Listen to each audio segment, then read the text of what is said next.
And there's actually a song that's in here that it's not a Christmas song, but it's in a memorable Christmas scene, and that's "Gimme All Your Lovin'" by ZZ Top.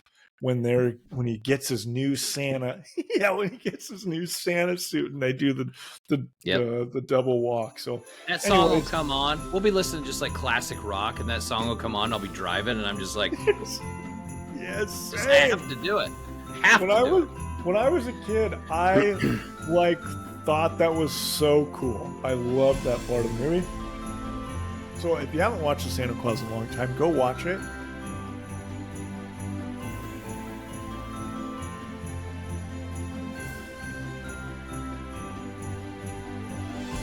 No, I don't have glasses to put on You today. son of a bitch.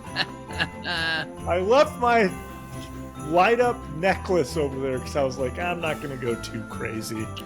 Not crazy at all. Son of a bitch. Damn You it. got the background. I got the bling. The homie. Merry Christmas fight to me. week, Yeah. holding it down for him. Yeah. Anyway, welcome back to the Movie Dads podcast. We're your hosts. I'm Howie. I'm Kyle. And that is Kyle. Kyle, we're back. It's Christmas season. No more practice Christmas. Thanksgiving's behind us. We're back for episode number 68 of the Movie Dads podcast. One of the greatest Christmas movies of all time. You need to see this movie, Die Hard. Classic. The greatest Christmas movie ever. No. Yes. Anyway, if you're watching us on YouTube, please click the like and subscribe. Make sure you click that bell so you get notifications on when new episodes come out, which is on Wednesdays. If you're not watching us on YouTube, you can also listen to us on one of many podcast networks such as Spotify, Apple, Amazon Audible, iHeartRadio, among many others.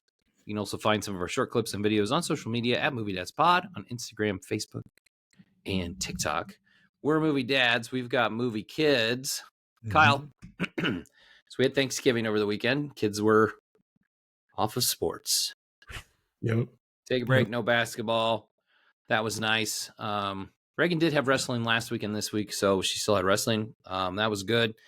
But my children and I spent a large portion of Thanksgiving break watching a series of movies that Desmond had never seen. He had refused up until this point to even look at Harry Potter. Oh, nice. He was like, for some reason, he was like me when like I first read the books. I'm like, I ain't gonna watch that dumb wizard stuff. He was kind of like that, which I don't understand because he likes Star Wars and superheroes. But we finally got him to watch them, and we knocked them all out. All 8 movies. Nice. Bam, bam, in like a week. The weather was shitty, so it actually worked out okay. But we got 2 years in a row that snow post, a little bit of snow post Thanksgiving. So yeah, nice. Yeah, what do you think about that? He liked it. He liked it a lot. He was talking a lot about Harry Potter. He was looking at like Harry Potter Lego sets. Des is very much like if he gets into something, he gets into it, and then he really wants to like delve into different details. You know, like I think he was looking at Hogwarts Legacy, the video game. Like, I wonder if I would like this. You know, that kind of stuff. So probably would. It's fucking awesome. I actually just re-downloaded that because there's a Christmas like section of the game that everything is Hogwarts Christmas. So it's like, it's nice. Cool. It was funny because it was actually my wife's idea to watch it. And then like Des turned on the first movie and just started watching it without her. And then she was cause like she had slept in or something. And she gets up and she's like, what the hell? And we're like, it's okay. We're only halfway through the first one. It's no big deal. Jump right in. And then she didn't watch any of it with us at all. The rest of it. She was just like, She's like, you guys have fun. I'm going to go read my book like normal. So, but that was, it was kind of what we did. Obviously we family time, Thanksgiving and all that, got to see some family, but, that was kind of, I wanted to talk about Harry Potter. So nice. Love that. Can you hear me okay? I feel like I'm getting a little bit of a lag going. No, you're good, man. Okay. So anyways, for us, love that for you guys. Thanksgiving week, no sports. So that was, like you said, very nice. I mean, when I say sports, we have soccer and it's only on Sundays and there's a practice. But anyways, we kind of hung out. We finished Christmas decorations. We had a couple other things that we had to get put up. The kids and I just like we did like literally nothing, and it was great. Like we just hung around the house. We Sometimes played that's with the best. toys. Yes, like we made freaking we built some Legos. Usually what ends up happening is like Grayson will start to build something and then he'll run into one step that he might have messed up or he can't figure out, and then it turns Ooh. into like, Dad, can you come help? And then I end up having to build the rest of the thing. So Yeah. so yeah, It is I the worst built though when you have to go a back. yeah, I thought we had lost a part. Actually, it was like, how did Mm-mm. you guys lose this part? And then I found it up. Once I got to the end, I realized, well, he used the part at a very early stage that wasn't supposed to happen. But, anyways, yeah, like other than that, we just really kind of hung out. Nothing too crazy this week. Like excited for they did get to go see Moana with Oh, nice. grandma, so they were like losing their minds about that. I'm trying to think. I'm like literally drawing a blank of like anything that we did We this week. tried to see Wicked. That wasn't happening because like every show was freaking sold out. So I still have not seen Wicked. Damn, that's crazy. I figured that you guys were gonna make that happen. So We tried, but every showing was like that we could go to. Every showing that was like we could go to was either front row or not happening. So oh yeah, no, not worth it. I saw it like crushed, like doubled Gladiator, like I was going to tripled talk about Gladiator. that here pretty soon. I got to talk about kind of how this weekend went because the box office absolutely went bananas. Yeah, let's just jump into that because, like I said, we didn't really have anything happen on our end. Yeah, sounds good. So let's jump into my most excited segment of the pod. This is called our 6 to Midnight. This is when we talk about the things that get us up in the morning. You know, what are we nerding out about this week? What new movie trailers? What movie casting? What comic books? What video games? When we first kind of connected earlier, we were like, oh, there's really not a lot to talk about. And then we started talking about things and we're like, oh, we actually have like a lot to talk about. Yeah, there's actually a lot that happened. Yeah. So for me, a couple of things wanted to note. Star Wars Skeleton Crew drops right now. So it dropped 2 days ago if you're watching this on Wednesday. So go check out Skeleton Crew. I'm hoping it's good. I'm going to watch it right when the pod's done. We'll have an update next week. And then also kind of news for this Superman trailer. I think we've talked about it a couple of times. James Gunn, it was first said that it was going to be during the Super Bowl. And then now news had come out that it was going to be basically mid-December, or that it was going to be attached to Lion King or the Mufasa Lion King movie that's coming out. And then there was like some news of people reporting like that the studio or Warner Bros was not happy, didn't think it was good enough, and that they like were making them redo it or do extra work on it. And one James Gunn like actually commented on some random person's like question about that and was like, well, yes and no. The studio, being i.e. me, it's like I oversee all of the decisions for these things. It's like if I always make sure that our trailers are done well enough that they're like just as good as the movie. But then he specifically mentioned like this is literally what I did with all of the Guardians movies. Like this is not anything new. This is totally normal. Like basically was like, I want our trailer team to be, I want to push them and stretch them to their limits. But no, Warner Bros. Did not tell me that it wasn't good enough. I told the trailer people we need to finish that. So anyways, we're supposed to get that hopefully soon. I'm excited about it because I think that's when we'll officially obviously get official like content from the movie, and I assume the overall vibe will kind of get set for what it is, because all we've seen is that one suit reveal picture, which also randomly, it's not really news, but James Gunn mentioned last week that picture was not canon to anything. Like that's not something from the movie. That's not something that's happening. It was just like a cool graphic art that somebody did that he really liked and was like, we're going to run that as our suit reveal. And then just behind the scenes stuff. So I'm excited for it.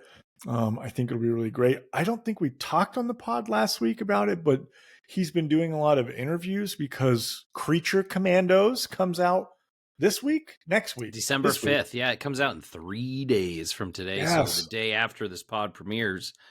I was actually going to talk a little bit about that because when you were talking about James Gunn, but the first reviews came out for Creature Commandos. Apparently, it's fucking great. Like it's like a 94% on Rotten Tomatoes right now.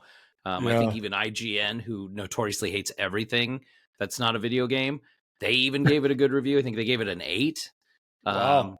Yeah. So the early reviews for Creature Commandos are pretty freaking good. So nice. Well, and so the interview they're doing was obviously for that. Like it, I feel like we finally have got some context to this whole thing because when we originally announced that was the first thing that his DCU was going to be, we were like, what? Why? Well, in this interview, you get context and find out that actually he was working on Creature Commandos as a show before he was ever even asked to be the runner of all of this, which I think this was actually out before the interview, but I didn't hear it. It was the first time I heard him talk about it. Basically, like he was already going to be making this show that was kind of his baby, which is very James Gunn, very Guardians of the Galaxy. Well, hella like random. Peacemaker too. Like he was already working on that. Yes.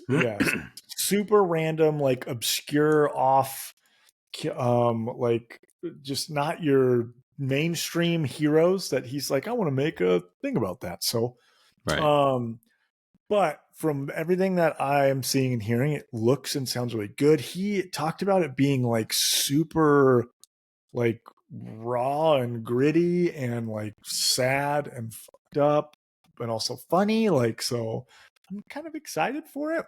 Yeah. Frank Grillo did an interview about it, and he was talking about how he's talking about Peacemaker and was talking about that. And he's basically like over the moon about James Gunn and what they're going to do with this. And he basically talked a lot about David Cornsweet being like the man. So anyways, lots going on there. Lots of news there. And then other thing that drops this week, which we didn't talk about before the pod, is the new Bethesda made Indiana Jones game comes out. I think actually you can play it early access today if you pay the extra $40.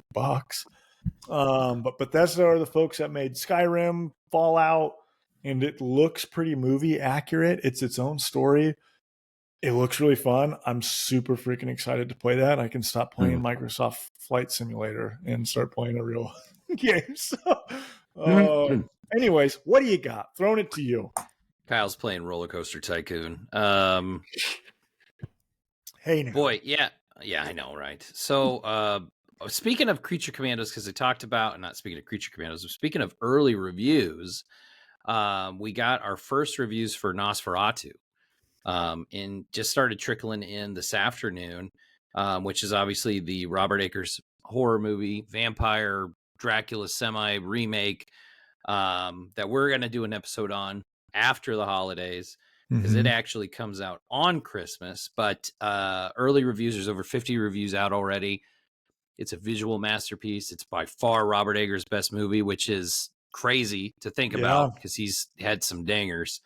It currently sits on 96% on Rotten Tomatoes, which is might awesome. Be in the awards race apparently for a lot of the technical awards and maybe even writing, possibly even Best Picture rumors are starting. So, dude, too, look out!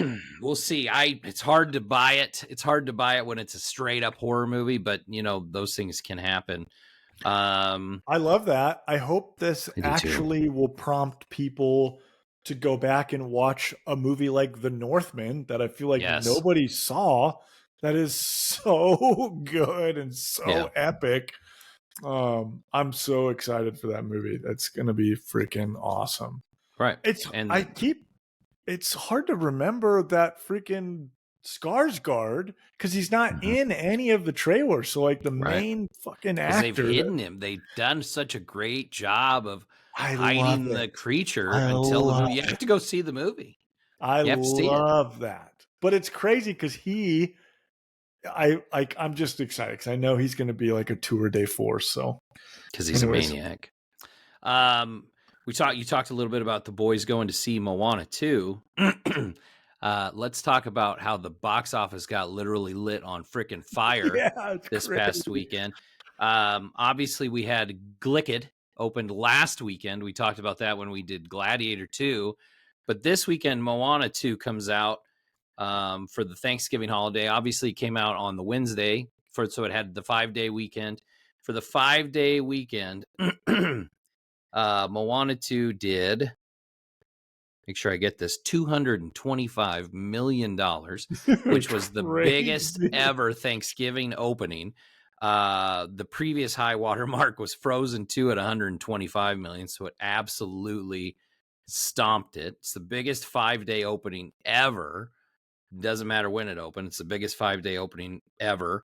And then like worldwide, make sure I get this right. It's at $386 million globally. That's after crazy. One freaking weekend. Wicked was number 2. Like I said, it was harder than heck to even get tickets to. It did $118 million over the 5-day holiday, and that's in its second weekend. Yeah. So it's already done $360 million globally, which makes it the biggest Broadway adaptation, 4th biggest already all time. Damn, in just 2 weekends. 2 weekends. Yeah, 4th biggest already all time. And then Gladiator 2 was distant with a $44 million over the 5-day. Hey, man, it's still really good. $44 million over the 5-day frame. It's grossed already $320 million worldwide so far. Because remember, it had the big worldwide premiere a week early before it premiered here.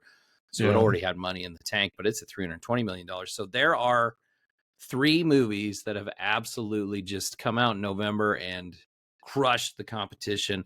It's great because the box office has been such a letdown this year, except for like a small handful of movies like Deadpool, Wolverine, obviously Inside Out 2.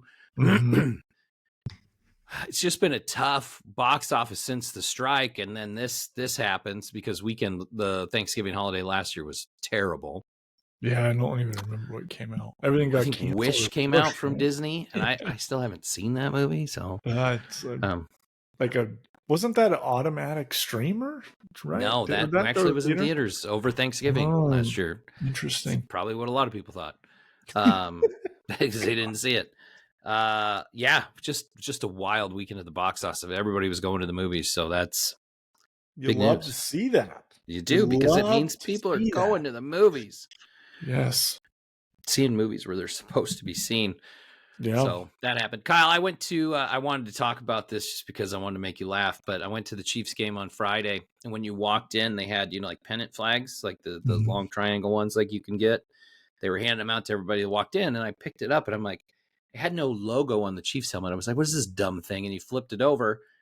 Kyle, it was for the holiday touchdown, A Chiefs Love Story, which premiered Saturday. Oh my on the Hallmark Channel, which features you were going to talk about this movie, which features several Chiefs players. Coach Reed, I mean, Donna Kelsey's in it. Like, it's a Hallmark movie. It's for the holidays. Kansas City Chiefs are involved. Man, what a great movie! I'm sure it is. I'm shocked that you didn't go to the fucking premiere of that. Well, all the actors were there at the game. Oh, God. So they were sitting in the box next to Taylor Swift and Donna Kelsey. Have you watched it yet? And was T Swift in it? If T Swift wasn't in it, why did they even do the movie? She's not in it. We already got the Chiefs Love Story movie last year. We got it every single NFL game for at least half of the broadcast. Like, why did they have? Yeah. This should have been the sequel. Yeah. Oh, barf. Yeah, I just wanted to tell y'all about that. Well, speaking of other rotten news, so the Spider-Man movie we just learned today. So when Spider-Man Across the Spider-Verse came out, it was a great movie. We It were was excited. fantastic. It was an amazing movie. And even better news, the second one or part two, the third movie overall, part two to that, was scheduled to come out the following spring, literally like Beyond 4 or 5 months later. the And Spider-Verse. so, and we talked about it in our review of like, man, how crazy is it we're going to get another one of these right around the corner? And then it got pushed with no apparent reason. And then Well, it we came thought it out. was because of the strike. We thought, oh, Yeah, it's good because of point. the strike. Good point. Everything's getting delayed. It's because of the strike. Yep. And then today, news came out that it has been not canceled, but they have completely scrapped the entire thing that they had.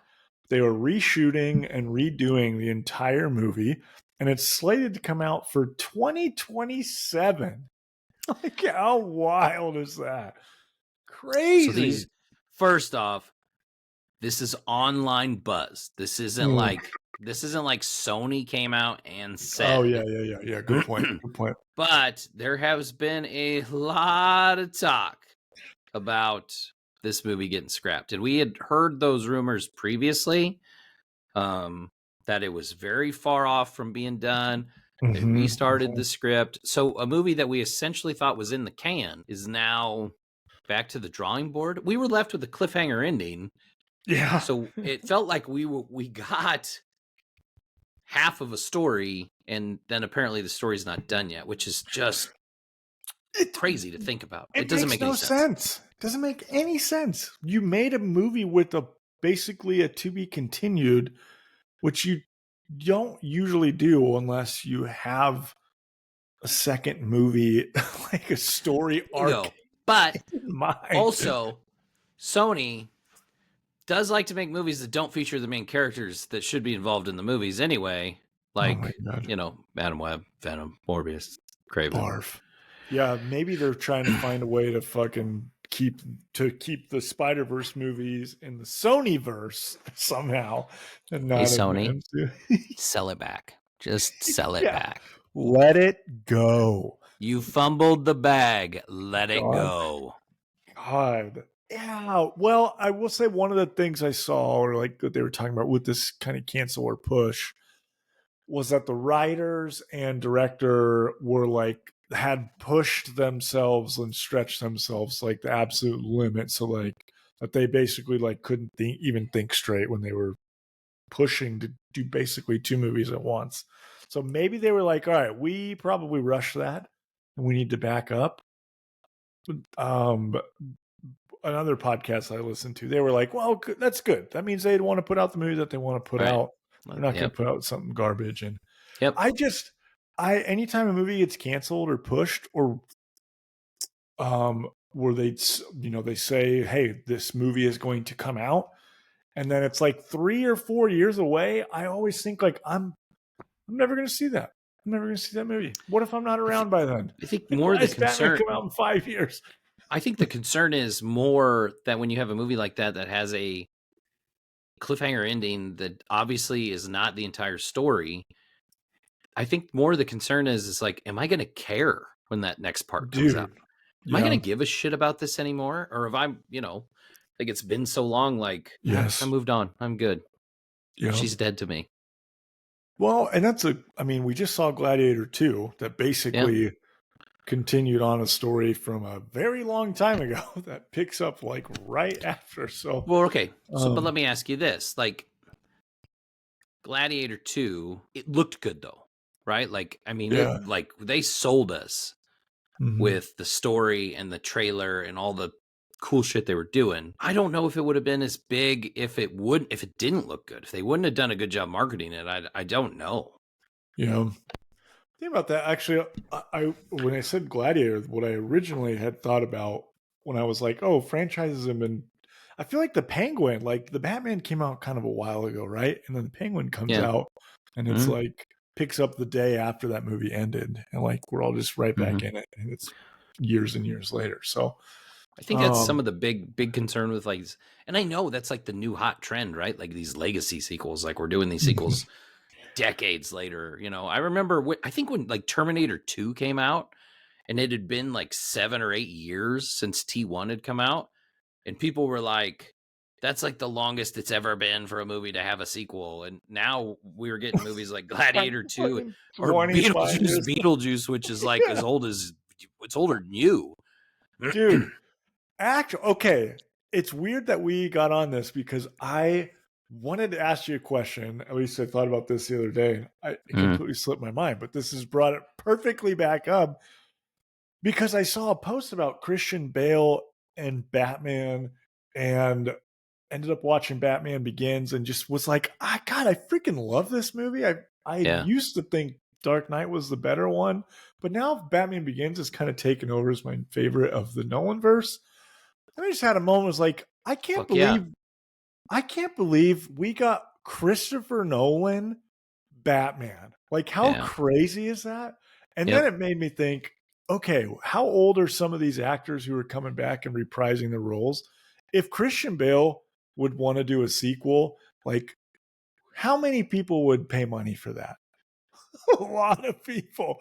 Like, and then it got me running down a rabbit hole. And Christian Bale's talked about it. He's like, if Chris Nolan ever decides, just gets a wild hair and he's like, I've got another story to tell, do you want to do it? He's like, I'm in 100%. So I'm like, can we start a petition to just start blowing up Chris Nolan's phone every day until Michael Keaton just did that, and too bad he did it twice.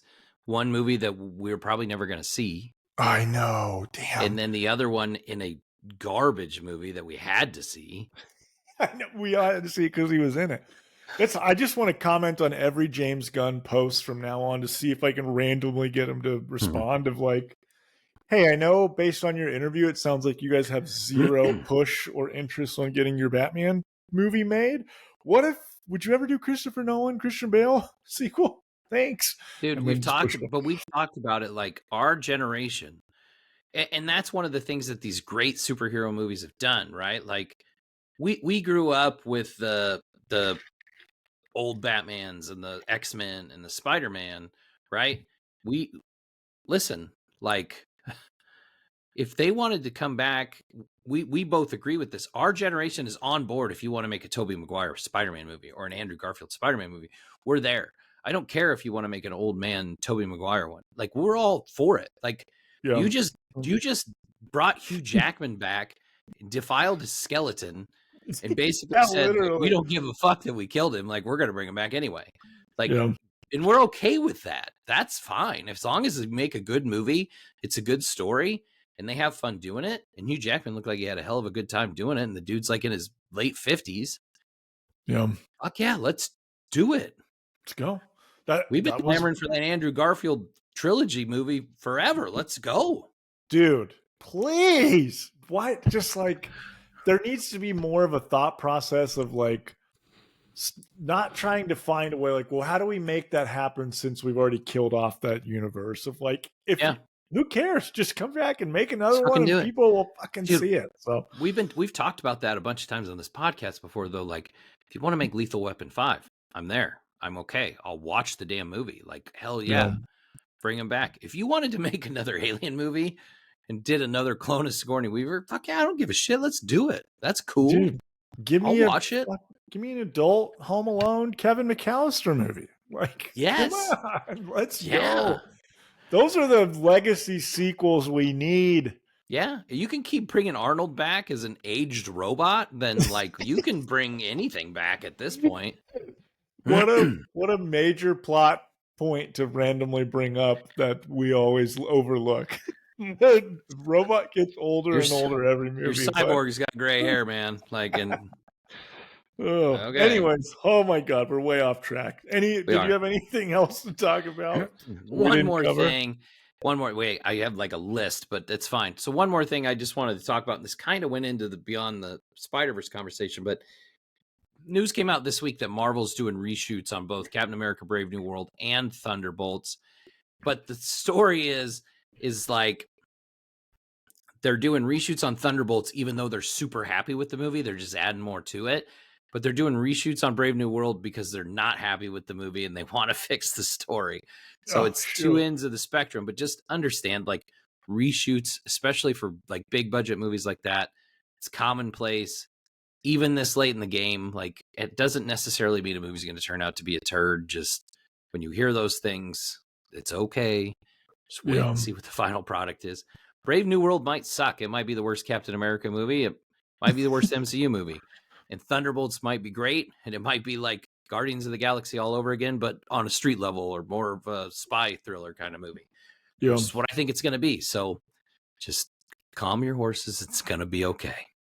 I think DC EU reshoots have ruined it for everybody because when they did that, it pretty much people were like, yeah, I'm Superman. Yeah. So I think just when people hear reshoots, they immediately think of like, oh, great. Now we're going to get a whole new horrible Frankenstein movie. So, yeah. All right, sweet. Terrible. Why don't we jump into absolutely. Your favorite Christmas movie? My favorite Christmas movie. Guys, listen. This is you need to see this movie. Can Die Hard. Okay? It is good. It's a Christmas movie. We settled this debate last year. There's no arguments about it. It's a Christmas movie. Christmas drives the plot. Okay? Even if you have questions about what is a Christmas movie or not, Christmas drives the plot of this movie. The heist doesn't happen if it's not on freaking Christmas Eve. So, what are you wearing? That. Oh, I'm wearing this cool new Christmas sweater I got. See, it's got the Nakatomi logo. Got some dollar signs. Got some machine guns, handguns. We got walkie-talkies. We got something in the middle of that, dude.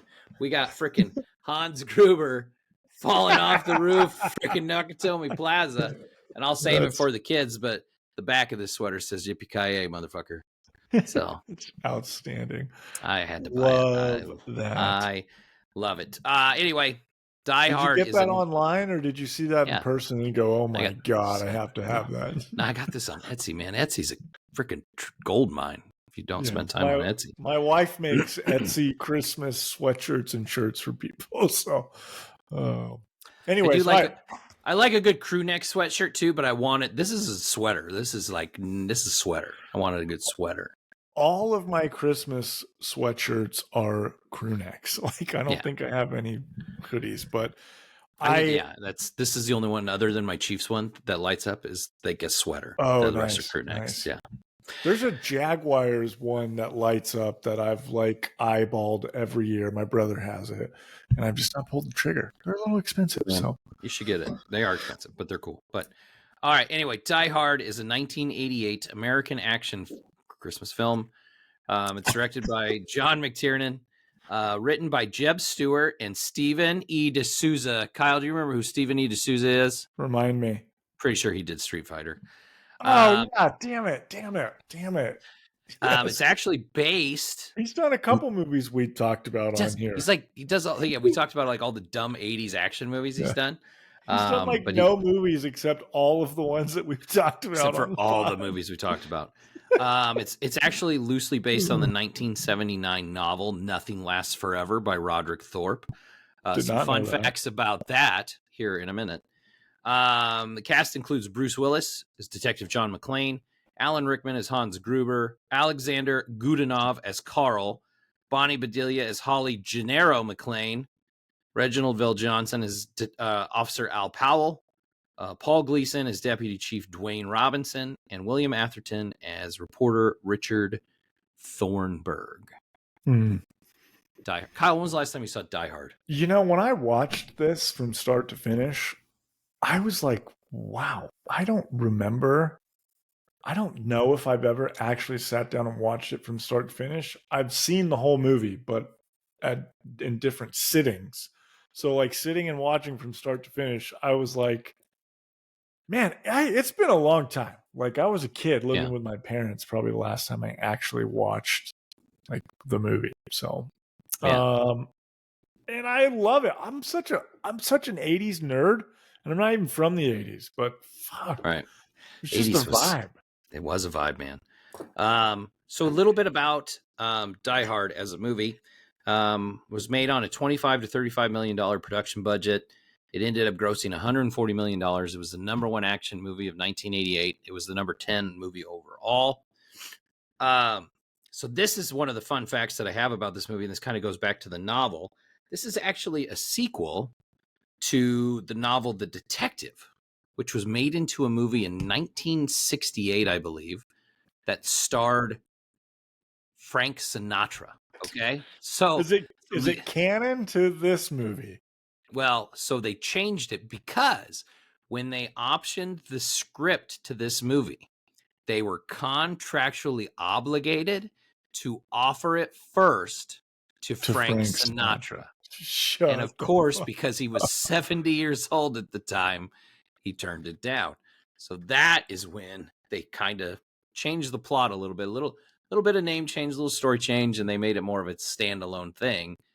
But that's fascinating. Isn't it? Not know that. I did not know that. Wow. But Roderick Thorpe actually wanted to make sure that it had to be set in LA. It had to take place at Christmas, even when they changed the script. So they had to leave those details in. Originally, the role, I had pulled this up because I got to read through this list. The role of John McClane was offered to Sylvester Stallone, Richard Gere, Clint Eastwood, Harrison Ford, Burt Reynolds, Nick Nolte, Mel Gibson, Don Johnson, Richard Dean Anderson, that's MacGyver, Paul Newman, James Caan, Al Pacino, and Arnold Schwarzenegger, who all turned the movie down. What? That many people? We could do a whole podcast on what would this movie have been like if A, B, or C were the right.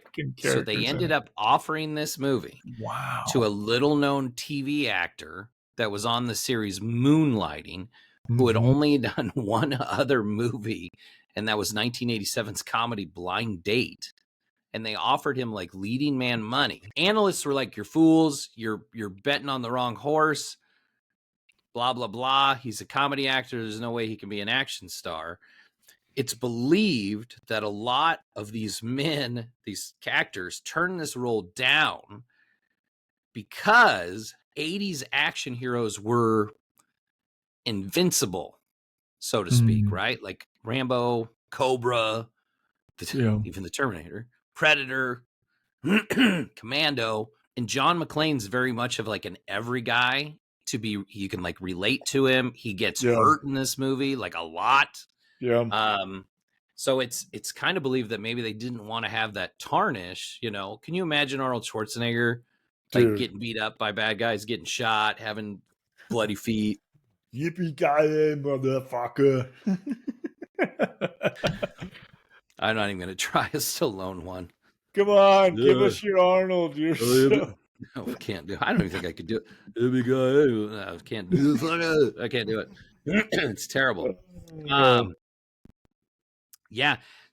Even the promotional materials when Fox was promoting this movie, they even left Bruce Willis out of most of the promotional materials. That's crazy. That the setting and the story were just as important as the people that were in the movie, so they kind of left him out of it. So it was really a gamble on their part, and obviously one that really, really paid off. So initial thoughts after the rewatch. I know you said you thought it was great, but just like, what were your takeaways that you could compare it to other 80s action movies, that kind of thing? I loved it. Like I said, I've just maybe over the last like 7 or 8 years, like the 80s vibe has like just like skyrocketed in coolness to me, just like the score, all that stuff.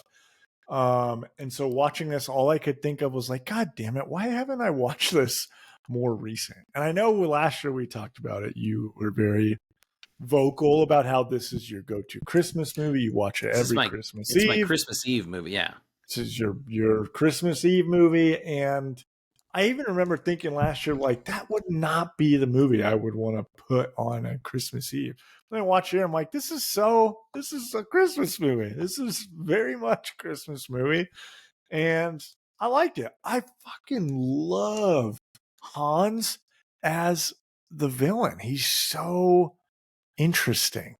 Do you know this was his first on-screen role?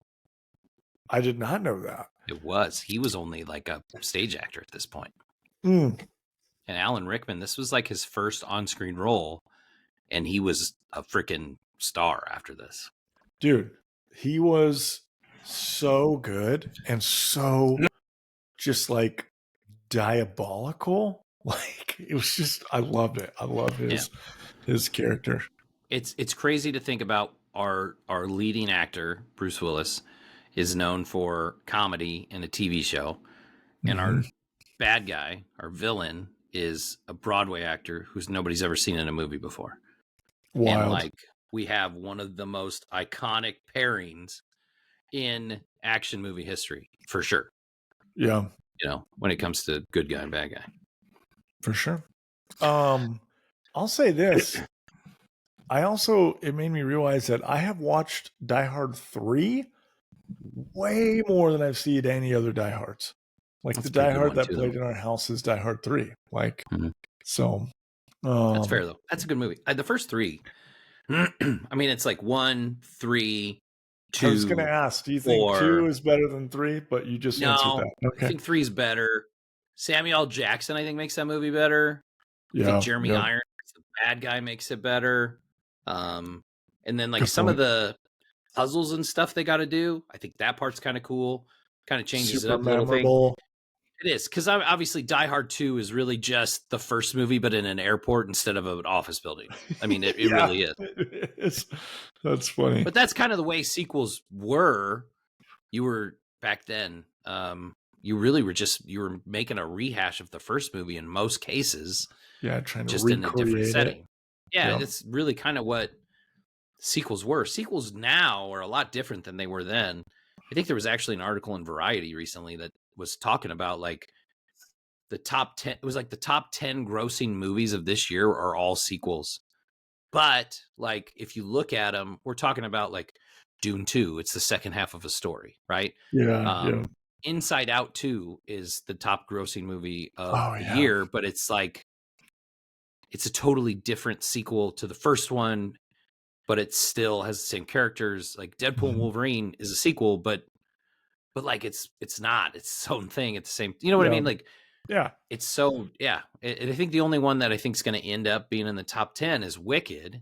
That's not a sequel, but it's a remake of a Broadway show, right? Like it's Yeah. so that you know everybody always talks about like nobody makes new movies anymore.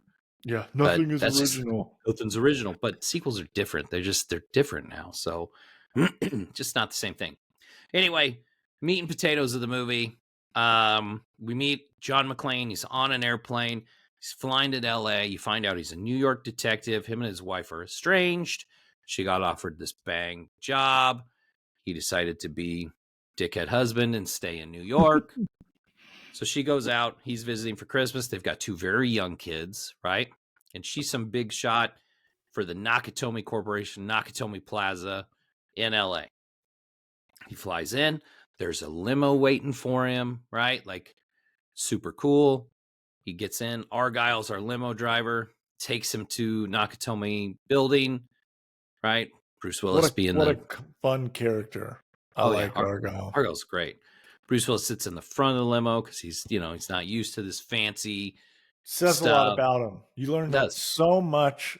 That was one of the thoughts that I had was like, I feel like I learned so much about the character of John McClane in that one little detail of like he gets picked up by a limo. He looks very like confused by it, and then sits in the front of the limo with the guy, like doesn't ride in the back. The beginning scene on the airplane, the tiny little bit in the airport with the credits, and then him in the limo. You know who John McClane is immediately in this movie because of little details, like the guy that like it's just he gets to the party and like the first guy he encounters at the party kisses him and he's like, get the hell off me, like because he's a New York tough guy. I mean, like you know who John McClane is immediately. That was a second part of this movie that I had something that I was like, what the I was like, fuck you, Die Hard. He makes a comment because he lands in LA. He goes to this party, and for whatever reason, this random guy runs up to him and like says, like, you look good, and like kisses him on the cheek. And then he fucking looks at him like he's crazy. And then he says a line, California. Like, no. Like, I know every one of you that lives outside of that state. You think that everything is like, that's just that. I was just like, what the fuck? Fuck you, dude. You go to Kyle's house, he open mouth kisses you immediately. Yeah, like that's Like, is it more acceptable there because we're freaking cultured? Yes. But like that's not how it is. So anyways, I thought that was such a non-Californian thing for them to add to the movie. Like you fucking assholes. Yeah. Anyways, it was House. funny though. It's funny. It is. It's funny. He gets to the building. He's looking for his wife's name in the directory. Puts in McLean. There's no McLean. Puts in her maiden name, and there she is. So she's using her maiden name. So now he's pissed, right? He's already mad. Just got there, and he's already mad at his wife again. So the big party's up. It's not the top floor, but it's like way up on 32 out of like 35 or something like that. That's probably exactly. But he goes up to this party. That's where the dude kisses him. This party's happening.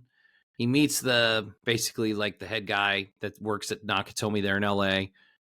He thanks him for the ride. He meets another guy, Ellis, who's this douchey guy that works with his wife. Yeah. They tell how good of a job she does, how grateful they are that she's there. All that.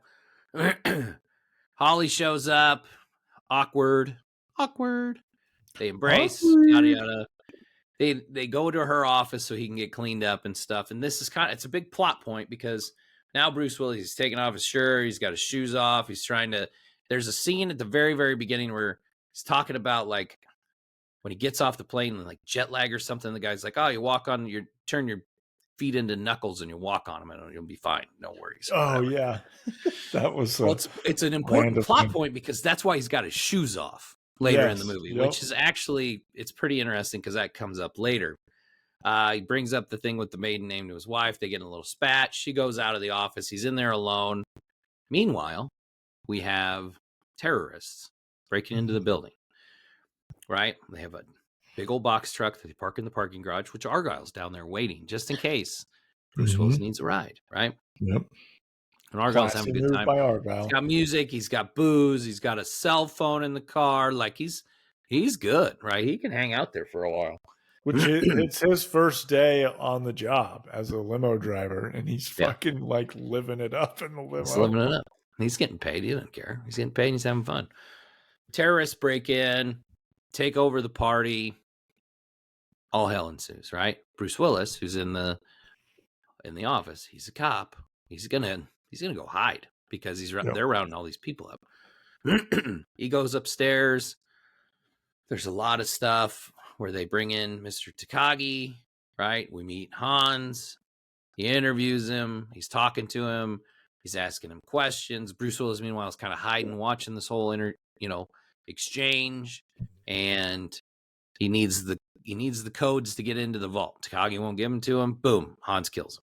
Right? That was kind of like yeah, he just kills him, and Bruce Willis is like, "Oh, why didn't you do anything? You'd be dead too." Like he's basically telling himself like, "Got to make the right decisions because it's me and there's a whole bunch of them." Right? These guys all start doing stuff. These terrorists, right? There's some at the party. There's some that are cutting the power. They're cutting the phone lines. They're setting up like rocket launchers upstairs. They're doing all sorts of different things. You don't know exactly what's going on yet, but you know that they're trying to break into a vault, and they have one American guy. They're all Eastern European. They got one American guy on their crew, Theo, and he's the computer hacker. He's got to get him into this vault. Bruce Willis goes upstairs. Two guys come after him. He ends up killing them. He gets the one guy's machine gun. He gets the stuff in his bag, puts him on a chair. He writes on his sweatshirt, "Now I have a machine gun, ho, ho, ho," puts him on the elevator, sends him down to the other terrorists. So now you have an idea of what this movie's going to be. This guy's, he's funny. He doesn't give a shit. And he's going to fuck shit up. That's what he's going to do because he's John McClane. That's right. That's what he's going to do. He has like, I don't know. Like he gets on the microphone and he starts talking with Hans, and like they just like their conversation is so cordial. It's so like, "Who are you?" and then they just like they kind of riff with each other for a little bit, and it's just like, this is what an interesting little moment they have, and then you get obviously the iconic line, right. Sir John. Yeah. He said he was always more partial to cowboy movies and stuff like that. Yeah. Yeah. I don't want to go into too many details because everybody kind of knows what a Die Hard is. We kind of set the stage, right?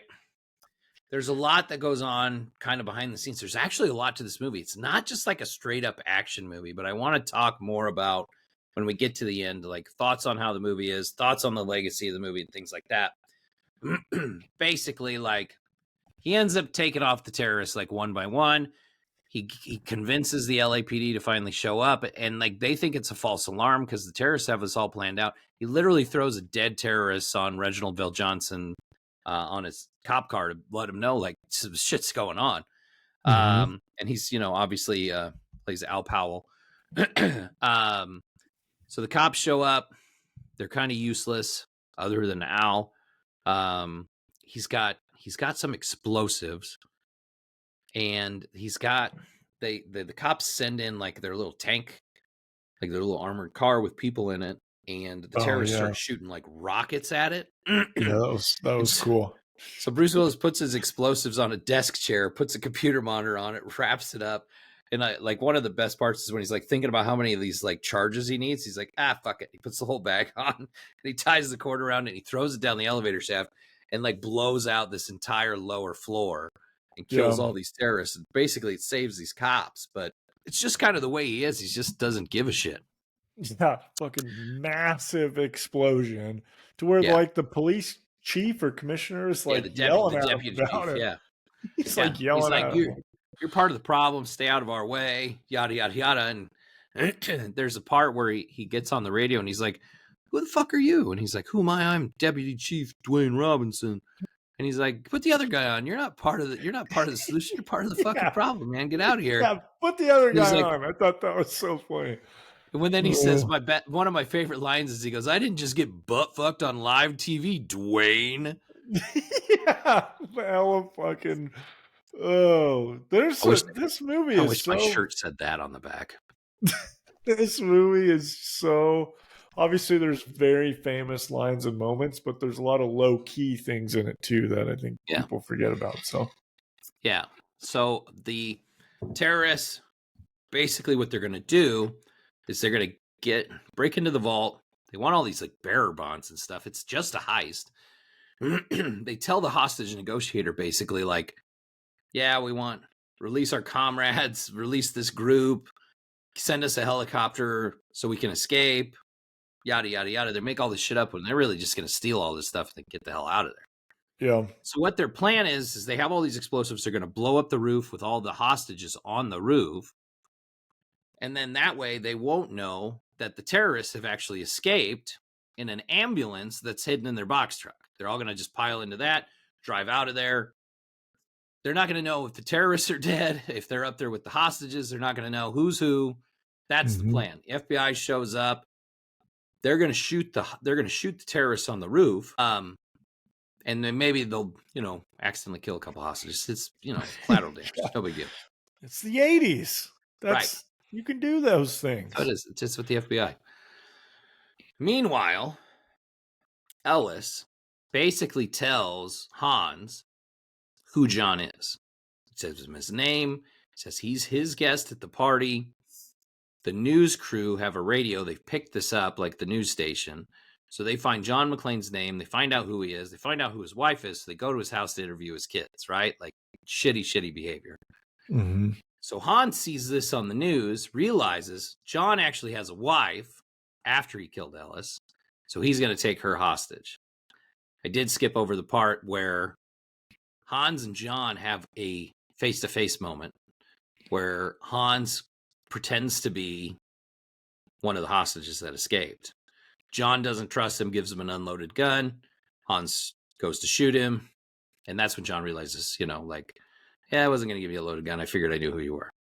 Mm-hmm. That's when somebody else shows up. They corner John. John's in the window. Like he's in a glass office. They shoot out all the glass. He's got to get away. He's barefoot. And that's when his feet get all bloodied. And that's kind of where the whole, he didn't have shoes at the beginning part plays in too. So. Yes, which is like an iconic part of this movie. It's barefoot, glass, bloody feet, John McClane. Right. Meanwhile, he also has this, like, when he's coming back down from the roof, this like knockdown drag out with the first guy's brother, Carl, who's like the second dude in command. And they have this awesome like fist fight where they're just beating the crap out of each other, like banging their heads into walls, like pipes. He ends up getting Carl with a chain around his neck, and he's on like a pulley, and he swings him away on it. He thinks he's dead. So we have our big showdown. John's got 2 bullets left. There's 2 guys, Hans and one of the other guys, and they've got Holly. So he does this awesome move where he takes Christmas tape and he tapes the gun to his back, right? And he walks in with the machine gun. He's got 2 bullets on this gun. Walks in with his machine gun, surrenders, puts his hands behind his head, tells Holly to duck, and he shoots the one dude in the head after he shoots Hans in the stomach. Hans goes backwards through the window, and he grabs Holly's watch, her wrist, and they unclasp her watch, and then Hans falls, and that's when you get this little iconic scene. Fall Fun to death. fact, when they were doing this and they were going to have Alan Rickman, obviously it wasn't a very far fall, but it was onto an airbag. When they were going to have Alan Rickman do this, they're like, okay, we're going to count to 3 and then we're going to let you go. And they said 1, 2, and they dropped him. So his expression was actually surprised because he wasn't ready to go yet. So outstanding. Yeah. That's fantastic. Love that. Anyway, end of the movie. They get out. He's killed everybody. Gets outside. There was this moment with him and Al where they're talking on the radio earlier in the movie where Al says, like, he's been doing patrol or riding a desk because he accidentally shot a kid with a toy gun. Said he'd never be able to pull his gun again. Get to the end of the movie. They walk outside. Here's Carl. Pulls his gun out. He's somehow still alive. He's going to kill everybody. And Al, boom, shoots him dead and kills the last guy. So redemption arc for Al. It is. God, it was such a great movie. All this stuff. It's all these things. It's funny. It's great action. Super violent. Like, it tells an awesome story. It's actually a really good heist movie, too. That doesn't obviously end up happening. He ends up blowing everything up. Yeah, but it kind of reminded me of, like, just like when you said the heist, it's a really good heist movie. It's like the way that the terrorists, like how calculated and like basically their plan that they enact as they're going through, like when they first arrive, it very much reminded me of like the beginning of The Rock, when like the rogue like military dudes are like going and taking people out and stuff with their planners. I thought it was great. I really liked it. Well, like when they first walk up to take out the first security guard, like the computer nerd guy is like talking about something super random to this dude. And so the security guard is like so unassuming because these 2 dudes are just talking about random. They walk right up and just shoot him right in the fucking face. It's like, oh, this is how this is going to go. Really kicks the movie off. Yeah, it's crazy because the things that this movie does so well is when you watch this movie, there's a lot going on. There's a lot happening, right? Yeah. Like if we talked about all the details of this movie, we talk about Nakatomi, we talk about the heist, we talk about the stuff in the vault, the bonds, we talk about this terrorist group, we talk about John and Holly's relationship, we talk about the relationship between the terrorists because you got these brothers, we talk about Al and his backstory and how him and John strike up this awesome friendship. You got this dickhead deputy chief, right?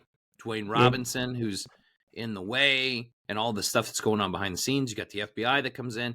You got the the news station people with Thornburg and like his dickhead move. There's so much happening in this movie. Yeah. And yet you can watch this movie and just say, I'm going to watch Bruce Willis kill a bunch of terrorists. I don't give a shit about the rest.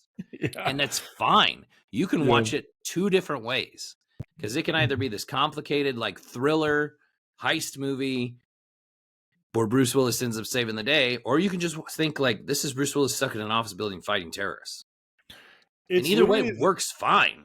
Yeah, for sure. Like you don't have to really be focused and pay attention to the story and the ins and outs for this movie still to be really good and enjoyable. Not at all. It is literally like one of the coolest video game concepts. Like the movie should be a video game.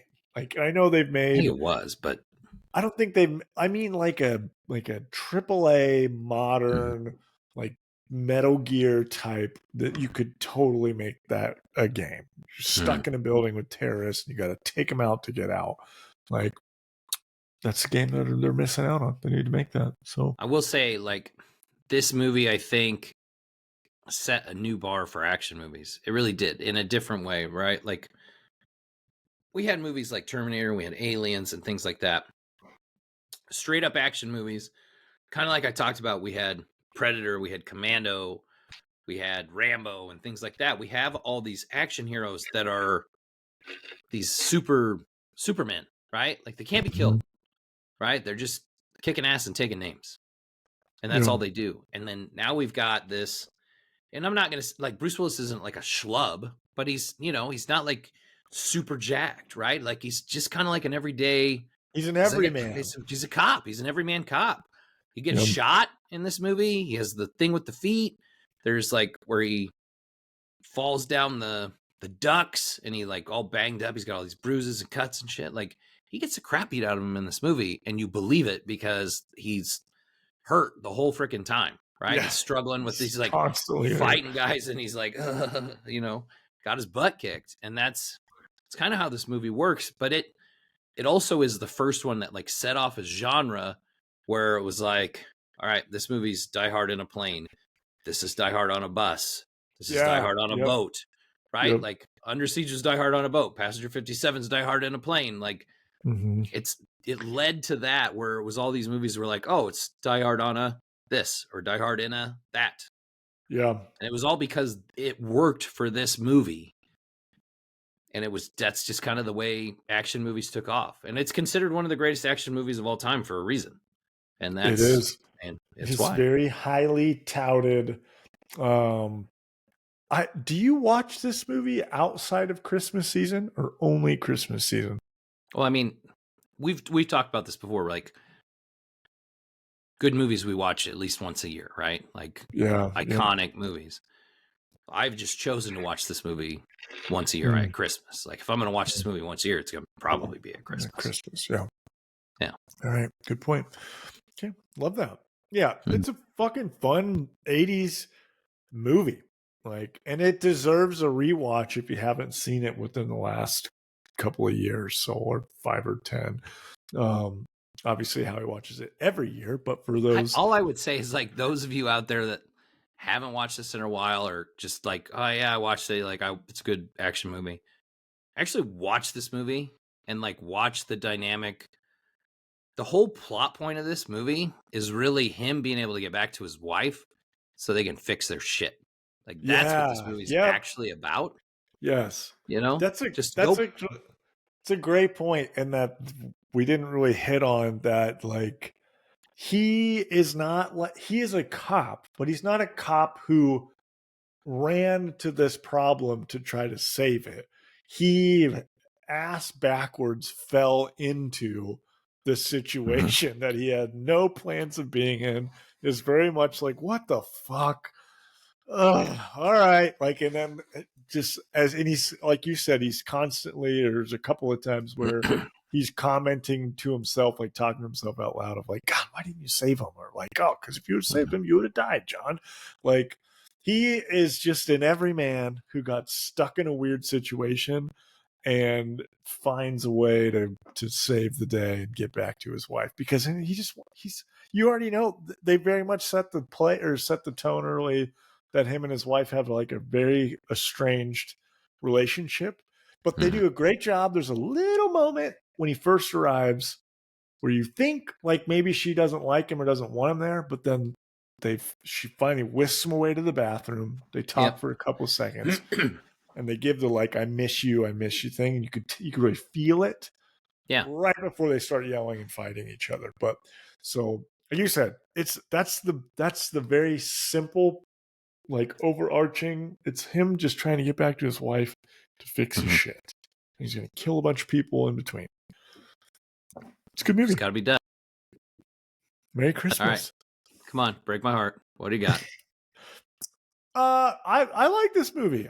This is a great movie. I I didn't watch it all the time. So, like, I mean, I've seen it a lot growing up, but it wasn't like a Batman Returns that we watched every year. It was a movie that was on TV a lot. So, Yeah. it was like you watched it if it was What on. a waste if it's on regular TV.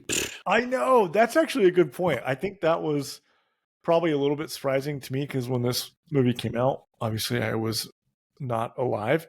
And so I didn't see it in theaters, and we didn't own the VHS. So the only one I saw growing up was the VHS one. So there was moments in this where I was like, oh, because I haven't seen it. I hadn't watched it in its entirety with no TV edits. So it was like, oh, there are boobies in the first couple of minutes. Like, okay, this guy's got shot right in the face and blood splattered all over the window. Like, all right, this is not what I remember because I forgot that I got the TV edit. I really like it though. I won't give this a 9. I will say it's an 8. It's a great 80s movie. I just don't have the nostalgia goggles for it because we just didn't watch it a lot when I was a kid. But it's an 8 for sure in my book. What do you got? 9.5. Easy. 9.5? Easy. Not even a 10? This isn't a 10 for you? We've talked about what 10s are to me. There's like one 10 movie to you in the world. There's just a handful, right? 9.5. I'm shocked. I thought this was going to be your first golden 11 or second. Did you had a golden 11, didn't you? I don't even remember what my golden 11s were. Ninja Turtles. Yeah, I do remember that. Ninja Batman Turtles. Returns.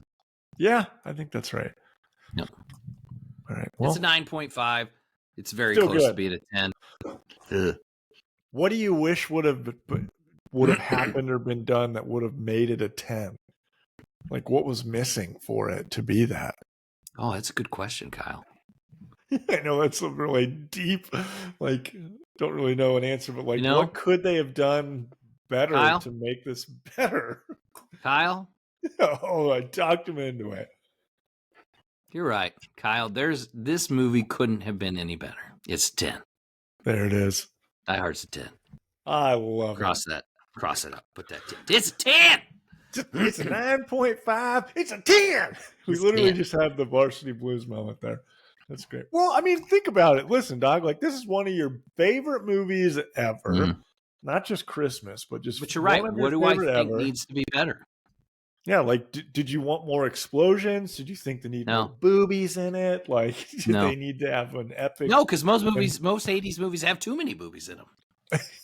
Yeah, so I'm glad there wasn't a lot. It was like, what else could they have done? They even threw Alan Rickman off a building. Like, oh god, he really went all out. So you talk about it. It's a 10. I love that. You're right. Good for you. Proud of you. All right. That's the 1988 American action Christmas film, Die Hard. Nice. Watch it. Anyway, that brings us into my favorite segment. There can be only 5. Only 5. Kyle, this is your category. You brought us home. Our first Christmas category of the season. Man, when I came up with this, well, one I threw a couple ideas at you, but this was the first one I thought that I already knew we were going to go with. I primarily just almost wanted to do this list because I've watched these movies recently and was like, and as I was watching, I'm like, God, they crushed it with the music in this movie for most of mine of recently watched. So, but then as I was going through it, I was kind of like, oh, this is kind of hard to do because some of them have overlapping songs. And so like, so the top 5 of this list, I don't think we said, is top 5 Christmas movie soundtracks / scores and scores. So how I did this list is not just the score, not just the soundtrack, but both involved, because I think that is important to say. Because, like there are movies that are going to play like a classic song like Run, Run, Rudolph, or, something like that.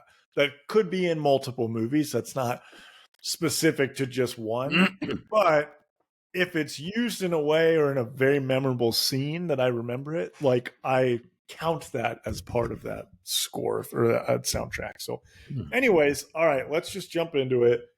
I think I started last week, but it's my list, so I'll start this one. Here we go. Top 5 Christmas movie soundtracks and scores of all time. I do have one honorable mention. I did not put it on my list because there's I consider them Christmas movies, but there's really no one particular thing to you put your thumb on it. But I had all the Harry Potter movies as my nice honorable mention for Christmas music. Good honorable mention. It is on my Christmas playlist, Harry Potter Christmas stuff. So, okay, I've got number 5. This is my only one that is way different than all the rest. But I have, why do I want to say 1993? I believe it's 1991's A Nutcracker that came out. So basically, this is a very old movie, but it's takes all of the music from the original Nutcracker ballet. Let's not say 1991's a really old movie. Well, I was 1 year old. But yes, you are correct. We should not say that. So actually, it was 93. I take that back. It's 93. But basically, it was just the Nutcracker ballet was made into a movie. All of the classic songs from the Nutcracker. I'm not really here in Nebraska, but back home, we would go and see like the ballet. Probably every Christmas, we would go to the Sacramento Ballet and see the Nutcracker. And have only recently gone and seen the Nutcracker last year for the first time in years. And like every song that played, I'm like, God, I forgot about that song. I forgot about this song. And it's like the Nutcracker is universally the music that the songs that are in there are just like you hear it, you know it. Everybody knows it. So but yeah, that's my only kind of wonky one. But let's jump into it. Number 4, for whatever reason, this movie, the way they do their music, it's set up so perfectly. But this is Tim Allen's The Santa Claus. I don't know what it is about this movie's soundtrack, but like they kick it off with a killer rendition of Carol of the Bells, like when he's driving home in the snow, and it just kicks the movie off. And then throughout, there are all of your classics. White Christmas is in there, which is in a bunch of Christmas movies. But in this movie particularly, it's at the right moment. The Run Run Rudolph is in there. And there's actually a song that's in here that it's not a Christmas song, but it's in a memorable Christmas scene, and that's "Gimme All Your Lovin'" by ZZ Top when he gets his new Santa, when he gets his new Santa suit and they do the double walk. So that song will come on. We'll be listening to just like classic rock, and that song will come on. I'll be driving, and I'm just like, yes, just have to do it. When I was a kid, I like thought that was so cool. I loved that part of the movie. So if you haven't watched The Santa Claus in a long time, go watch it. And you'll realize actually like the soundtrack they've got is fucking kick-ass. So yeah. Anyways, number 4. And number 3, obviously I was going to have this on my list because we all know that I'm obsessed with this movie. I had A Muppets Christmas Carol. Nice. For all of the reasons that you would think. It's a musical, so it's a little bit different. Songs are specific to the movie. But like, here comes Mr. Humbug. Here comes, like, everybody knows the Scrooge song. One of my favorite Christmas songs ever is when Kermit the Frog, I guess he's not Kermit, he's Bob Cratchit.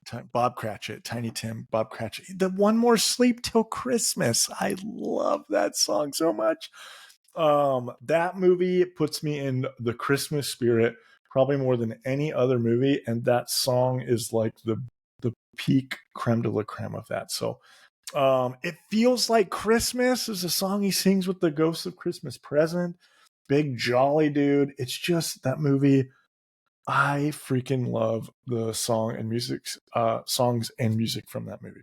All right, here's where it gets a little kind of wild in terms of, I think everybody else in the world would have number 2 as their number 1, but I have it as my number 2, is the original Home Alone.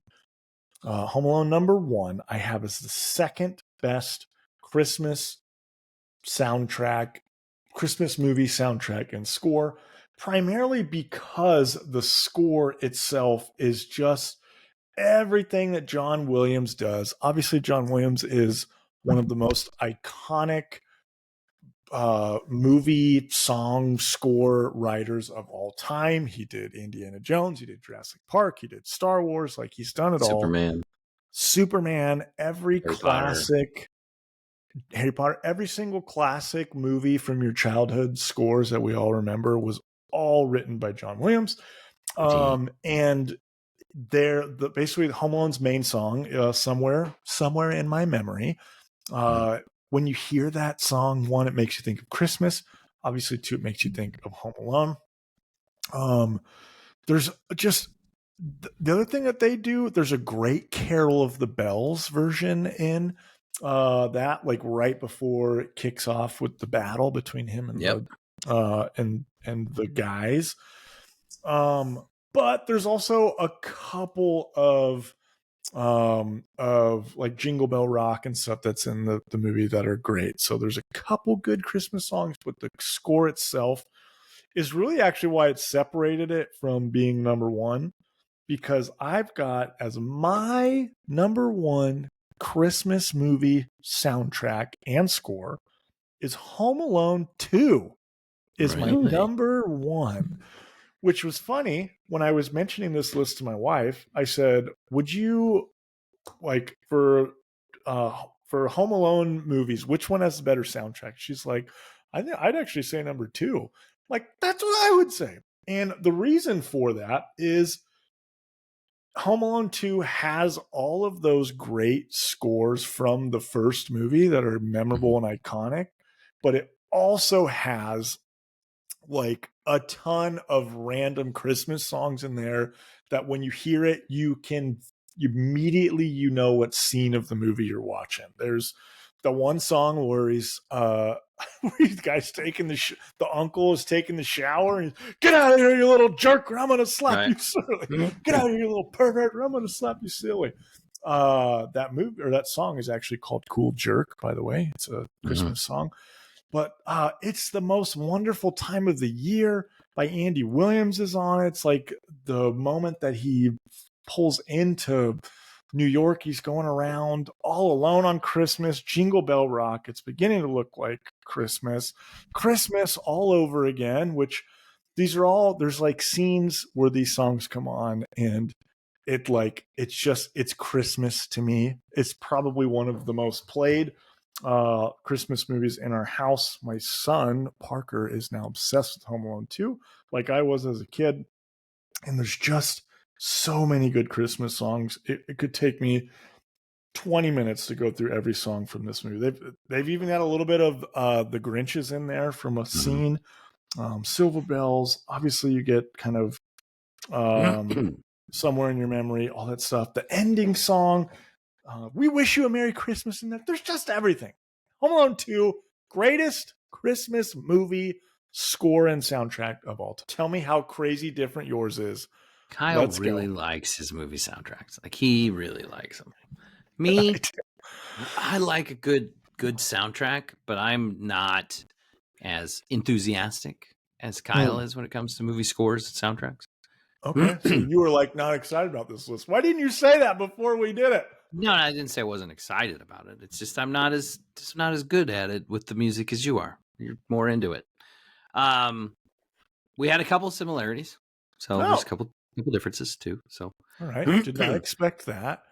And my kind of based mine on, obviously the score went into it, but too, like if a movie had a really good soundtrack and the way that they use the music in the movie, I went with that too. And I had a couple honorable mentions. Santa Claus was on my honorable mention. I immediately thought of the ZZ Top scene. Yes. And how that fucking slaps, man. I love it. That's right. Anyway, all right. So at number 5, I actually had Love Actually from 2003, which is the Richard Curtis rom-com. It takes place at Christmas. Have you ever seen Love Actually? Yeah, of I course. freaking love that movie. It's great. But it has some really good songs. It has some Norah Jones. It has some Kelly Clarkson. It has some Joni Mitchell in it. And boy, it rocks with a kid version of All I Want for Christmas Is You by Mariah Carey, which is a huge plot point actually in the movie as well. So I think I really liked the soundtrack to Love Actually. Yeah, Hugh Grant he's great. He's great in that movie. Oh, and Alan Rickman's such a slimeball in that movie too. Hated He's it a too. good villain. He's a great villain. He is, dang it, and I hate it just because I just like him. Especially after watching Harry Potter with the kids, it's like, oh yeah. I miss that dude. Yeah. So good. By Grabthar's hammer, thou shalt be avenged. We should have done top 5 Alan Rickman roles. There's like 5. I would have definitely had Galaxy Quest as my number 1. I know you would have. Sure. I'd have had Hans Gruber at number 1. You'd have had Galaxy Quest. Like Snape would have been on there. Like Sweeney Todd would have been on there.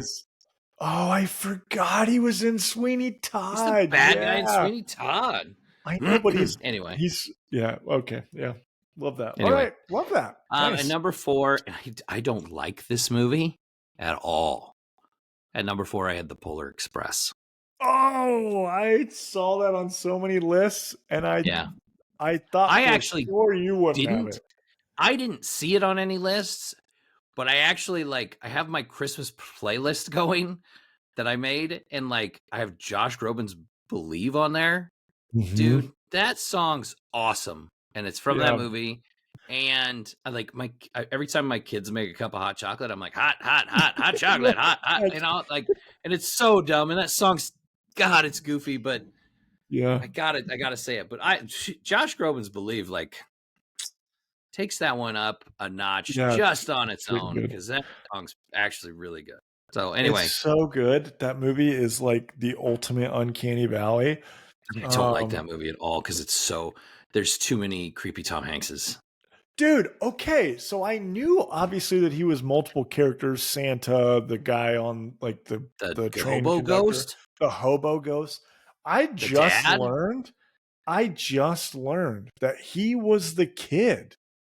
Like they did his CG work. The kid is also Tom Hanks. Tom Hanks' kid. How crazy is that? I never knew that until this year. Gross is what it is. Yeah, it's like, why did they think? Why was that the thought for that movie? Like that movie is pretty cool already. Like, why did they have to do an all Tom Hanks? Let's talk about post 2000 Robert Zemeckis for a second, okay? We got Beowulf. Yep. We got Polar Express, and then he just had that one come out with Tom Hanks and Robin Wright, where they're it's the camera doesn't move, right? And it tells a story through time. I don't even know what that movie's called. It came out at the beginning of November. It bombed.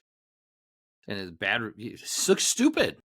What movie are you talking about? I don't remember what it's called. Tom Hanks' movie. It just came out this month, a month ago. He's got a Christmas movie that just came out? No, it's not a Christmas movie. It's just a shitty movie. I didn't even know that. I do have confirmation here that he did play the boy as well. That's so weird. Okay, I didn't. It's so weird. Yep. All right. There we go. At number 3, I'm at 3, right? Yeah, number 3, Muppet Christmas Carol. Look at our 3s matching up. All the things that you said, all the original songs make it worthwhile. It's great. Muppet Christmas Carol is great. The original songs we got, Feels Like Christmas, One More Sleep Till Christmas. All of it's just awesome. The songs are great. Even the song that was cut from the movie, the original, Love Is Gone. Even when Love Is Gone. Love is gone. It's funny. I just sent Howie a screenshot that they actually now have the other version on Disney Plus if you click the extras. But that came out last year where I never realized that. As a kid, we had the VHS. That was the one scene that I thought was so boring because there was no Muppets in it. The song was boring. I would always fast forward it. and then just didn't realize later in life when we'd watch was it gone. that was just not in it. So Yeah, we talked about that when we did that episode last year. Yeah. Yes, but I do vividly know that song, so I thought that's technically you got to throw that in there too. All right, that's your number 3. What else you got?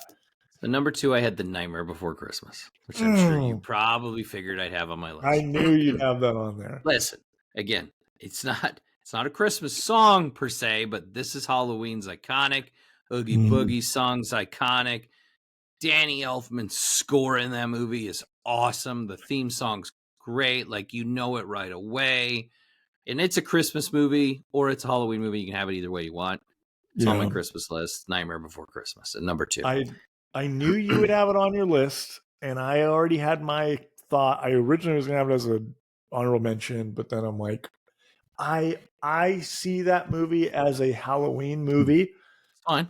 The main song is This Is Halloween. It's true. But it has to be considered a Halloween and Christmas movie, so very valid that it would be. I will say this: the director of the movie, Henry Selick, says it's a Christmas movie because Halloween ends at the beginning, and the rest of the movie is about the Christmas season and setting up for Christmas. So he says it's a Christmas movie. That's a great point. That is a great point. But yes, the most iconic song from it is "This Is Halloween," but it's the first song. That's Halloween, and then they go into the Christmas season. When they go into the Christmas town, the what's this? What's this? Yeah. It's magic in the air. Like that's a Christmas song. So all right, I'll give you that. But you're right; it goes both ways. We talk about it at Halloween too. I mean, it is what it is. At number 1, I had the original Home Alone. There it is. Listen, there it is. It wouldn't have to have a single song in it. John Williams' score makes it number 1 in my opinion. I don't think you can take away from how magical his score is in that movie for being a movie that doesn't feel as magical as it should, but it is. Yeah. And then like one of my favorite scenes is rocking around the Christmas tree where he's got all the cardboard cutouts and stuff and the mannequins and he's making it look like they're throwing a party. The most 90s Michael Jordan cardboard cutout that all of us knew someone or had one like growing up. Like, and I remember that movie takes place in Chicago. Those 2 burglars should have known immediately that was a Michael Jordan cardboard cutout. Yes, because everybody knew what that was. That's so fucking hilarious. That is true. That is very true. Anyway, that was my number 1. Love that. All right, so we had some similarities there. I think we actually did. My mom would be really upset because we didn't talk about A White Christmas. That movie is classically known for many Christmas songs that it gave us. Like what? Yeah, the name itself. Did you know that the song "The White Christmas" is actually from the movie Holiday Inn? Really? Look it up. Doesn't White Christmas have like Silver Bells and a whole bunch of other songs? It does. That's where it came from. It does. But the song White Christmas is actually from the movie that came before it, Holiday Inn. That is fascinating. Maybe I'm thinking of the Holiday Inn. No, you're thinking of White Christmas because everybody would think. The soundtrack is Happy Holiday Christmas. You're right. There it is. Mm-hmm. Well, I'm going to leave now because I have messed this up. The song White Christmas made its debut in the 1942 film Holiday Inn. Saw that. The song has become most closely associated with the Christmas soundtrack White Christmas, even though that movie came out 12 years later. Well, fascinating. You learn something new every day. Here we are. Nice. Okay. I like your list. That was interesting.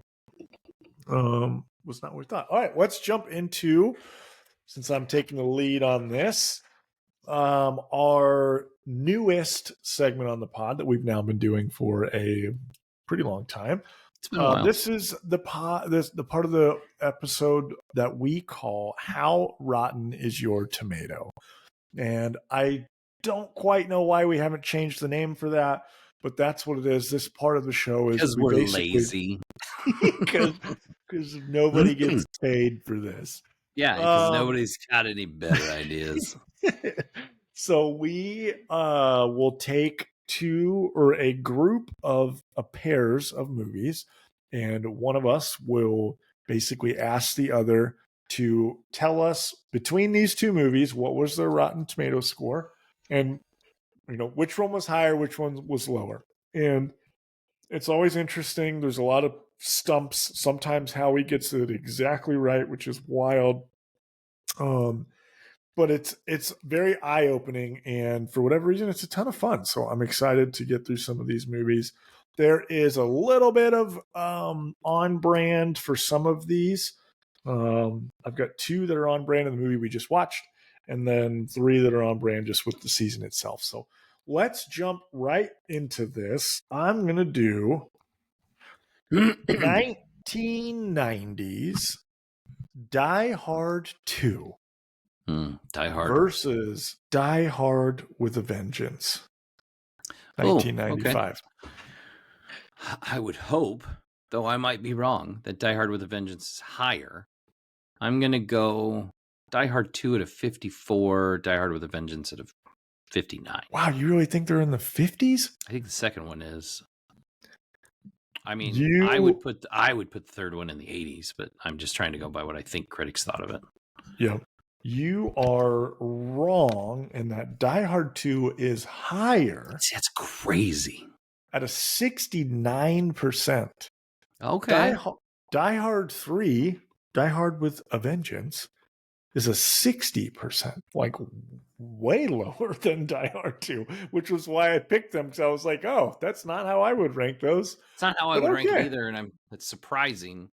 I'm glad they're both in the 60s, though. I thought Die Hard 2 was not as well received as that. I didn't realize that either until I saw this. Okay, let's jump into.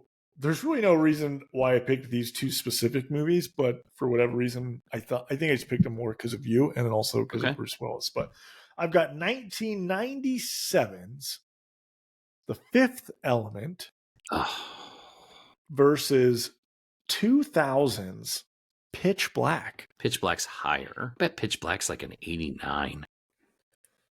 And I would bet Fifth Element's like an 82. Fifth Element is way higher. Really? At a 71%. Pitch Black is a 59%. The Vin Diesel movie? Yeah. Did they watch that movie? It's a 59% on Rotten Tomatoes. And it's exactly why I picked it, because I knew you were going to be mind blown, like completely mind blown by that. Am I wrong here? Have you seen this movie? Like, yes, it's good. Pitch Black's great, really right? Good. Like, it's a great movie. It's a cult classic. Typically, though, for a movie to be a cult classic, it means the critics didn't like it. So yeah, but I thought it was a cult classic because it like starred a bunch of nobodies, and it was like a low budget Australian sci-fi movie. Yeah, it is very low budget in terms of visually. But critic score the audience score had it like 71%. So they liked it a lot more than critics did. Still, I really would have put that higher, but okay. Interesting. I would have too. Okay. You watch Yellowstone? I have not watched Yellowstone. Never? I've watched the prequel series, the 1882 but you've never or watched something. the main. I've never watched actual Yellowstone, no. Well, everybody's like favorite character in Yellowstone, Rip is his name, right? He's actually he's the cop in Pitch Black. He's the actor's name is Cole Hauser. Like, yeah, he's the one who's got like the crazy like alcoholic wife, right, in the show, isn't that? Yeah. Like he's Kevin Costner's daughter's his wife. Yeah. Yeah. Okay. There it is. Nice. Okay. I'm trying to think, because I was going to switch these 2 around, but I think I'm just going to keep what I originally had. Let's do this. I'm going to go with 2015's Krampus versus 2000's Jim Carrey's How the Grinch Stole Christmas. I hope the Grinch is higher. 82? What'd you score it? 82?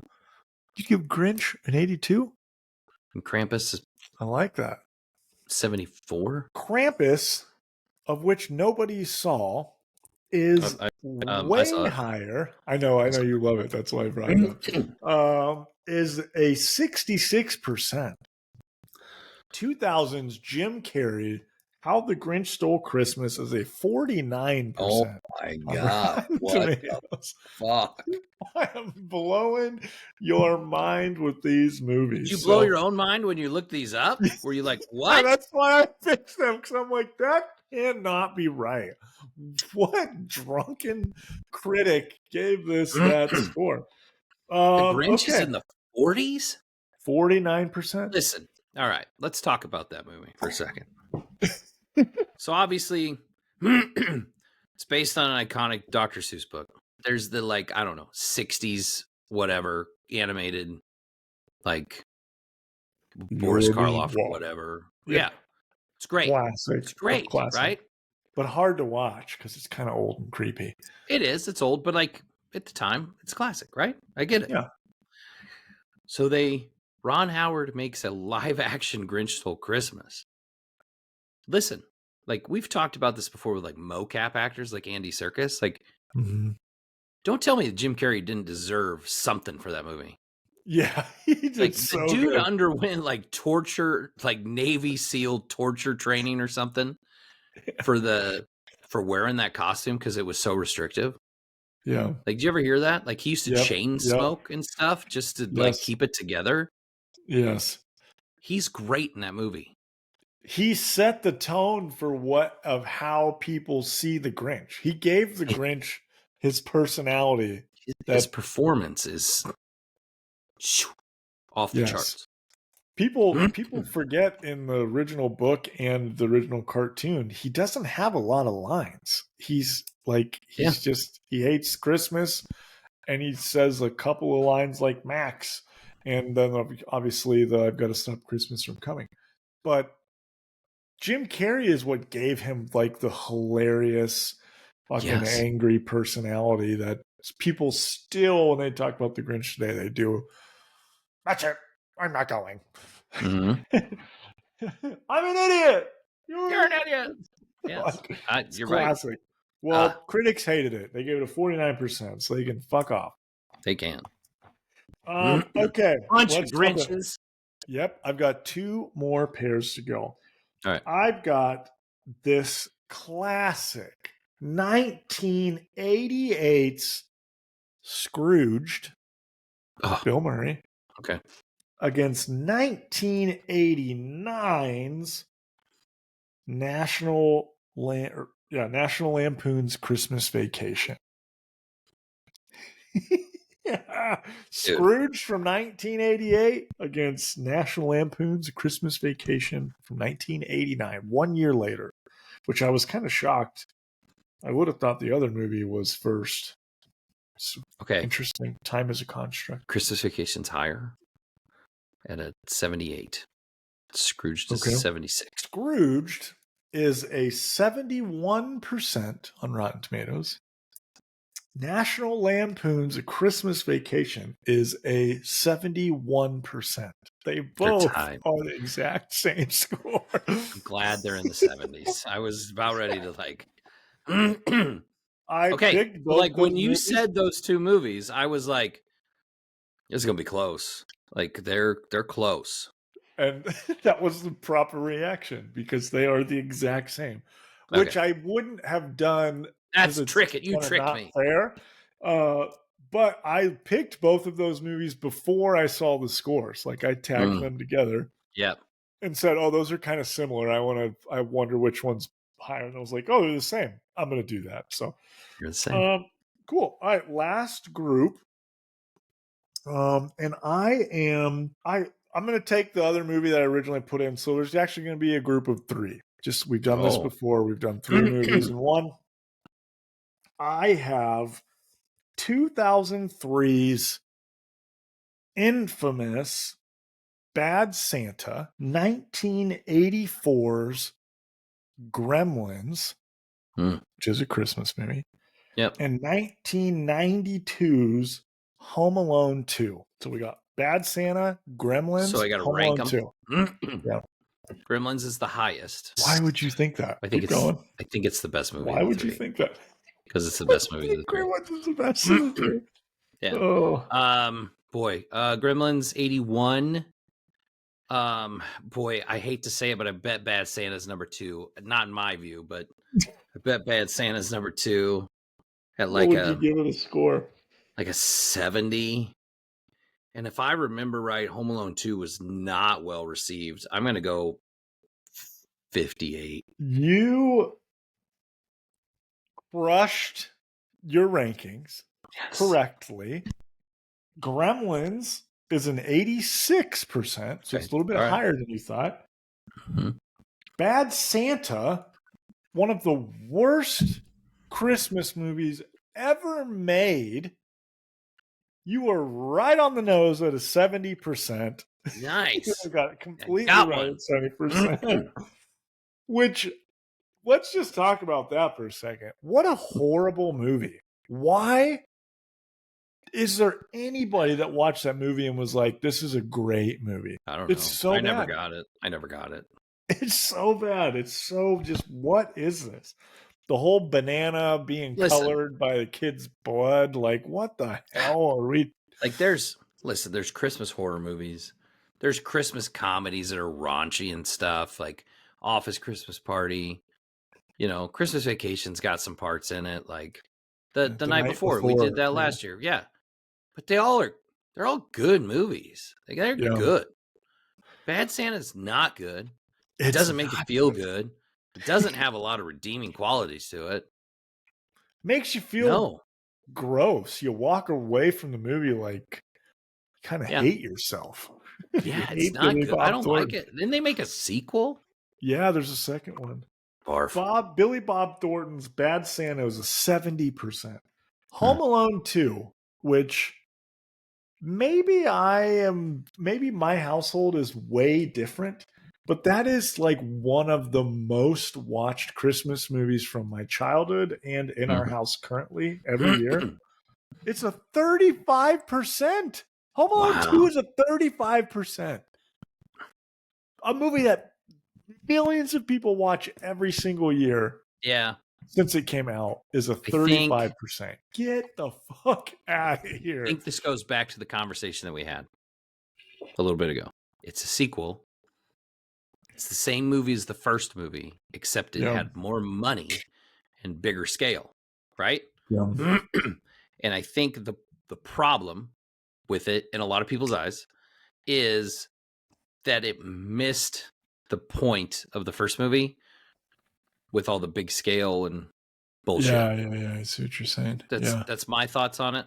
Like, him being stuck at home and like trying to avoid people in his town, you know, is cute and funny. You know, him like maxing out his dad's credit card at the plaza and like buying all this shit, like the plaza, ding dang dong. And as funny as all that stuff is, and all the cool parts of it, I think that's probably why critics didn't like it. Yeah, I would bet the audience score was much higher. I should have wrote it down. I didn't look at it. I feel like this movie, New York should love that movie more than anybody because it's like I idolized. It just made Christmas in New York seem so cool. Like, that movie audience scores is 62. I mean, it's a lot higher. Much better, double of what critics thought. So essentially, like, because of that movie, I've always wanted to go to New York for Christmas. I haven't in my lifetime, but when I think of New York, I think of Christmas and I think of Home too. So anyways, I picked the last two originally, and then I had the third one because I was originally like, Gremlins and Krampus, like 2 monster Christmas movies, perfect. But then the scores were so drastically different, even though actually they were closer than these other 2 I added to. Anyways, nice. All right, well, you got Bad Santa. Good list. I like it. Thank you. I'm glad I got one. I got one movie, even because I was doing bad until that last one. Yeah, there were some ones that were threw you for a loop. Pitch Black is what's crushed your soul. So get out with that. Good episode, good stuff. I like doing these Christmas lists. I like doing the Christmas movies. But yeah, hey, if you're watching us on YouTube, please click the like and subscribe. Make sure you click the bell to get notifications when new episodes come out on Wednesdays. You can also find us on many podcast networks such as Apple, Spotify, Audible, Amazon, iHeartRadio, among many others.